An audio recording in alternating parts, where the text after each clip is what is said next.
No Arab-Israeli conflict had brought the superpowers closer to nuclear confrontation than the Yom Kippur War of October 1973, when Egypt and Syria launched a coordinated surprise attack on Israel's holiest day, overrunning defensive positions and threatening to destroy the Jewish state before American intervention and Israeli resilience turned the tide in fighting that killed thousands, triggered an oil embargo that quadrupled petroleum prices worldwide, and nearly sparked direct confrontation between the United States and Soviet Union. Israel, which had won the Six-Day War in 1967 so decisively that its leaders believed Arab armies would not dare attack again, was caught completely unprepared on October 6, 1973, when Egyptian forces crossed the Suez Canal and Syrian tanks poured onto the Golan Heights, while most Israeli soldiers were home observing Yom Kippur, the Day of Atonement, when religious Jews fast and pray.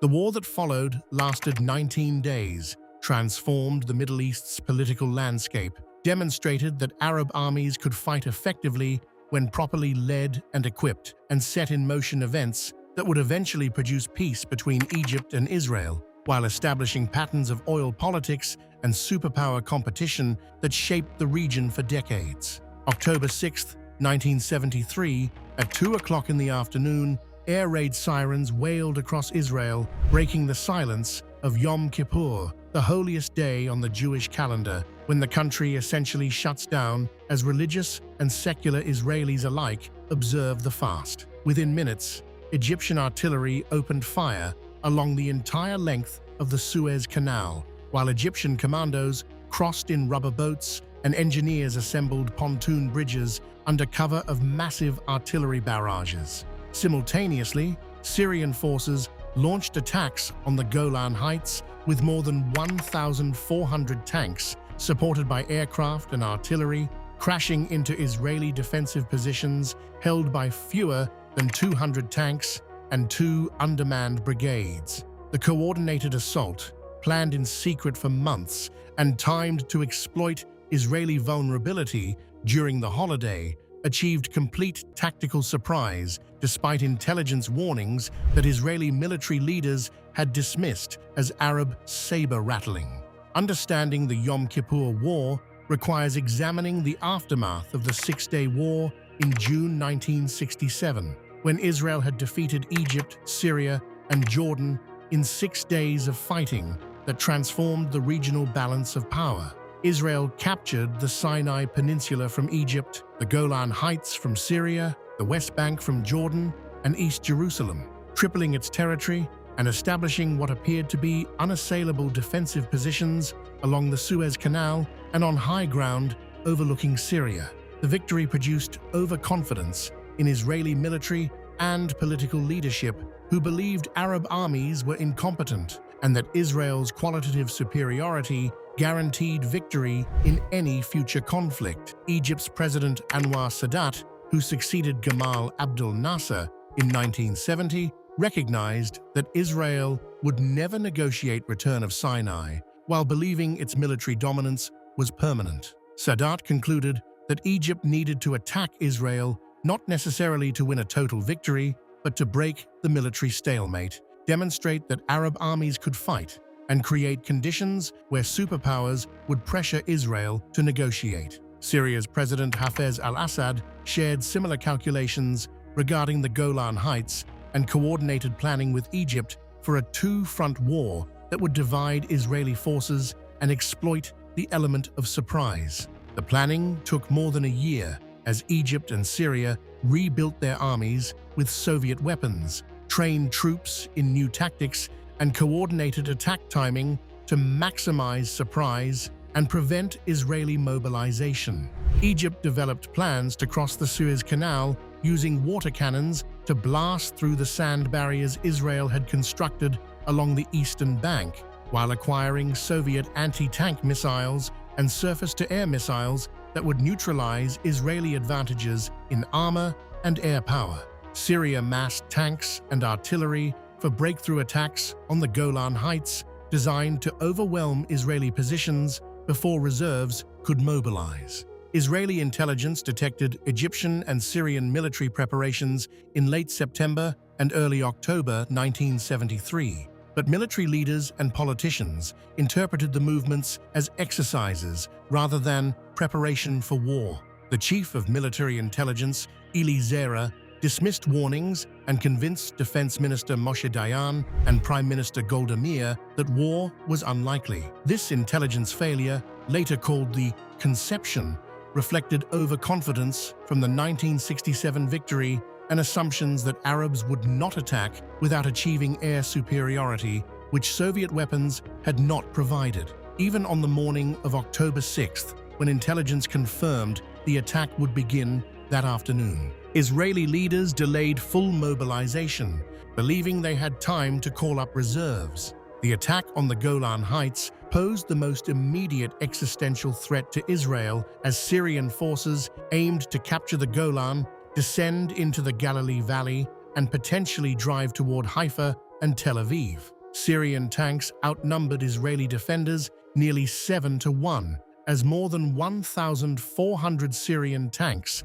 supported by Iraqi and Jordanian units, attacked Israeli positions held by approximately 180 tanks. The initial Syrian assault broke through Israeli defensive lines at multiple points as concentrated armor and artillery overwhelmed isolated Israeli positions. Israeli tank crews fought desperate battles to slow the Syrian advance, holding positions against overwhelming odds while waiting for reserves to mobilize and reach the Golan. Lieutenant Zvika Greengold, a young officer who happened to be near the front when the attack began, commandeered damaged tanks and fought continuously for more than 20 hours, destroying or damaging numerous Syrian tanks in a running battle across the Golan. Such individual acts of courage bought crucial hours for Israeli reserves to mobilize and deploy. By October 8th, Syrian forces had penetrated deep into the Golan and threatened to break through to the Jordan River Valley. Israeli defenders were exhausted, ammunition was running low, and Syrian victory appeared possible if they could maintain momentum. But Syrian commanders, surprised by the extent of their success and cautious about advancing beyond air defense coverage, paused to consolidate rather than pressing the attack. This hesitation gave Israeli reserves time to reach the Golan and launch counterattacks that first stabilized the front, then pushed Syrian forces back toward pre-war lines. Egypt's assault across the Suez Canal achieved equally dramatic success, as approximately 100,000 Egyptian troops crossed the canal at multiple points, overwhelmed Israeli defensive positions along the Bar-Lev line, and advanced into Sinai. Egyptian engineers used water cannons to blast gaps through the sand barriers Israel had constructed, allowing Soviet-supplied pontoon bridges to be positioned across the canal within hours. Egyptian infantry, equipped with Soviet anti-tank missiles, including the AT-3 Saga, destroyed Israeli tanks attempting to counterattack, while Egyptian surface-to-air missiles created protective coverage that Israeli aircraft could not penetrate without heavy losses. The crossing represented a remarkable achievement of planning and execution as Egyptian forces overcame obstacles Israel had considered insurmountable. The Bar-Lev line, a series of fortified positions along the canal, fell as Egyptian forces isolated strongpoints and forced garrisons to surrender or retreat. Within 3 days, Egypt had established positions 6 to 8 miles into Sinai and defeated Israeli armored counterattacks that had been launched piecemeal without adequate coordination or air support. Israeli commanders, accustomed to swift victories through armored assaults, discovered that Egyptian anti-tank missiles and air defenses made such tactics suicidal. Tank formations that charged Egyptian positions suffered devastating losses as infantrymen with missiles destroyed Israeli armor from concealed positions. Israeli Air Force attacks on Egyptian bridges and supply lines encountered missile defenses that shot down aircraft at alarming rates, forcing Israel to suspend air operations over the canal until surface-to-air missile sites could be suppressed. By October 9th, Israel faced its most dangerous military crisis since the War of Independence in 1948, fighting on two fronts against enemies who had achieved surprise and initial success. Syrian forces threatened northern Israel, while Egyptian forces occupied Sinai and showed no signs of withdrawing. Israeli casualties were mounting. Ammunition and spare parts were being consumed at rates that threatened to deplete stocks, and the psychological shock of being attacked and pushed back shattered assumptions about Israeli military superiority. American intervention proved crucial as President Richard Nixon and Secretary of State Henry Kissinger decided that Israel could not be allowed to lose. Beginning October 14th, the United States launched Operation Nickel Grass, an emergency airlift that delivered tanks, aircraft, ammunition, and other critical supplies to Israel. American C-5 Galaxy and C-141 Starlifter transport aircraft flew continuously to Israel, replacing losses and providing weapons that allowed Israel to continue fighting. The airlift sent a clear signal that the United States would not permit Israel's defeat, while also alarming the Soviet Union, which was resupplying Egypt and Syria. The war's decisive battle occurred on October 14th, when Egypt, under pressure from Syria to relieve Israeli attacks on the Golan, launched major armored attacks beyond the protective coverage of surface-to-air missiles along the canal. Egyptian tanks advancing across open Sinai Desert encountered Israeli forces in prepared positions with superior firing ranges and training. The battle became a turkey shoot as Israeli tanks destroyed more than 250 Egyptian tanks while suffering minimal losses. Egypt's attempt to advance beyond the canal zone's defensive umbrella had failed catastrophically. Israel immediately exploited the Egyptian defeat by launching a counteroffensive led by General Ariel Sharon, who identified a gap between Egyptian armies along the canal and pushed Israeli forces through to the western bank. On October 15th to 16th, Israeli paratroopers and armor crossed the canal, established a bridgehead on the western bank, and began attacking Egyptian surface-to-air missile sites and supply lines. The crossing, achieved despite fierce Egyptian resistance, reversed the war's momentum as Israeli forces now threatened to encircle Egypt's Third Army east of the canal. As Israeli forces advanced on both fronts, threatening Damascus and encircling Egyptian forces, the Soviet Union prepared to intervene militarily to prevent Arab defeat. Soviet intelligence detected Israeli preparations to destroy Egypt's trapped Third Army and feared that complete Arab humiliation would undermine Soviet influence in the Middle East. On October 24th, Soviet leader Leonid Brezhnev sent a message to Nixon, suggesting joint US-Soviet intervention to enforce a ceasefire and threatening unilateral Soviet action if the United States did not cooperate. Nixon and Kissinger responded by placing American military forces worldwide on DEFCON 3 alert, including nuclear forces, signaling that the United States would not permit Soviet intervention. American aircraft carriers moved toward the eastern Mediterranean. Strategic bombers were prepared for launch, and nuclear weapons were readied. The alert, ordered without consulting NATO allies, who were angered at being excluded from the decision, represented the most serious US-Soviet confrontation since the Cuban Missile Crisis in 1962.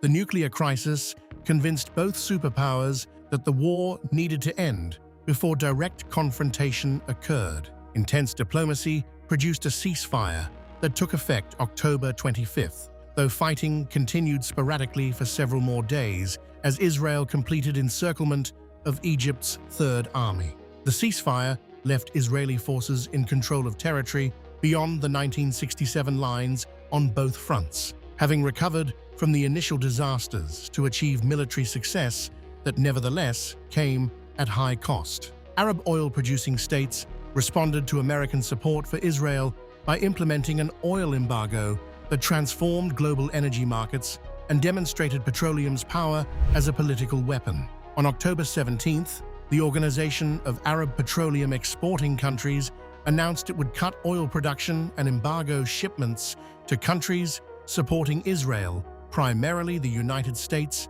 and Netherlands. Saudi Arabia, the world's largest oil exporter, led the embargo while other Arab states joined. The embargo quadrupled oil prices from approximately $3 per barrel before the war to nearly $12 by early 1974, creating economic chaos in Western nations that depended on Middle Eastern oil. The United States experienced gasoline shortages and long lines at service stations as supplies tightened. Speed limits were reduced to conserve fuel, daylight saving time was extended, and Americans confronted the reality that their economy was vulnerable to decisions made by Arab governments thousands of miles away. The oil embargo succeeded in demonstrating Arab political power and forcing Western nations to reconsider their Middle East policies, but it also produced long-term consequences that Arabs did not anticipate. High oil prices spurred development of alternative energy sources, conservation measures, and oil production in non-Arab countries, including the North Sea and Alaska. Western nations developed strategic petroleum reserves to buffer against future supply disruptions, and American diplomatic efforts, led by Kissinger, intensified to reduce Arab-Israeli tensions and prevent future wars that might produce additional embargoes. The Yom Kippur War transformed the Middle East's political and military landscape in ways that continue resonating decades later. Egypt's initial success in crossing the Suez Canal and holding territory in Sinai restored Egyptian military honor that had been shattered in 1967, creating conditions where Sadat could negotiate with Israel from a position of strength rather than humiliation. The war demonstrated that Arab armies, properly trained and equipped with modern weapons, could fight effectively against Israel, ending assumptions about Arab military incompetence that had developed after the Six-Day War. For Israel, the war shattered overconfidence and exposed intelligence failures and military weaknesses that nearly proved fatal.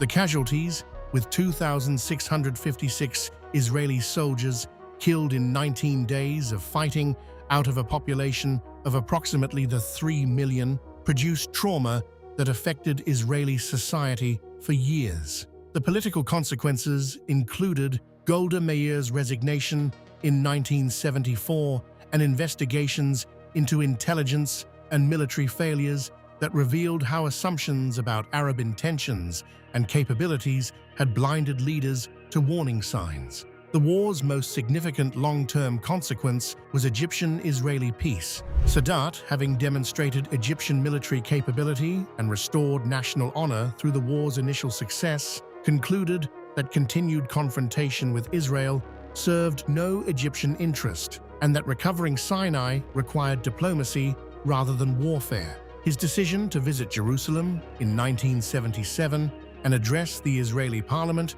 began a process that produced the Camp David Accords in 1978 and an Egyptian-Israeli peace treaty in 1979, the first peace agreement between Israel and an Arab state. Egypt regained Sinai through negotiation, achieving through diplomacy what war had failed to accomplish. The superpower confrontation during the war demonstrated the dangers of regional conflicts escalating into potential nuclear crisis, spurring American efforts to reduce tensions through diplomatic engagement. Kissinger's shuttle diplomacy between Arab capitals and Jerusalem established patterns of American mediation that would characterize Middle East peace efforts for decades, with mixed results that included Egyptian-Israeli peace but failed to resolve the Palestinian issue or produce comprehensive regional settlement. The oil embargo's success in weaponizing petroleum supplies transformed global energy politics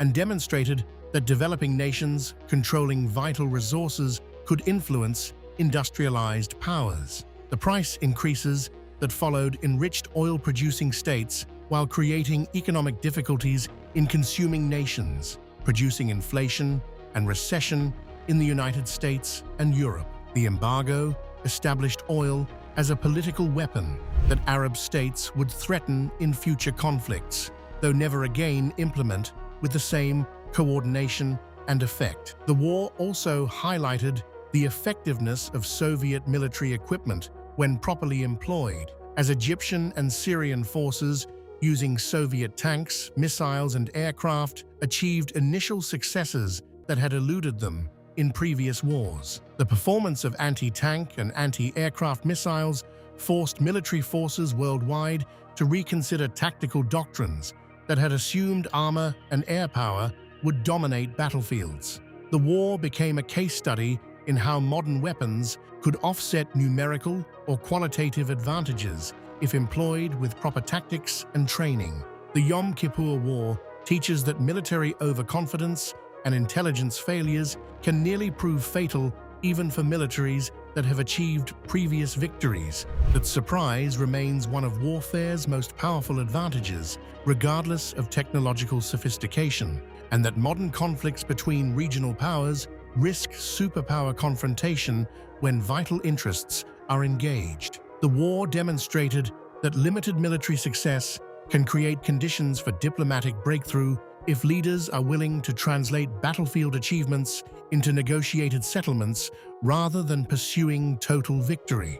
The war that began October 6, 1973, with coordinated Egyptian and Syrian attacks on Israel, ended October 25, 1973, with a UN-brokered ceasefire, American intervention, and the foundation laid for eventual Egyptian-Israeli peace. The 19 days of combat killed nearly 20,000 soldiers from all sides, changed global oil markets, brought superpowers to the brink of confrontation, and reshaped Middle Eastern politics in ways that endure today, demonstrating that even wars that end in military stalemate can produce political transformations when leaders recognize that continued conflict serves no national interest. If you enjoyed this video, hit the like button and subscribe for more history content covering wars, revolutions, and events that shaped the modern world. Thanks for watching.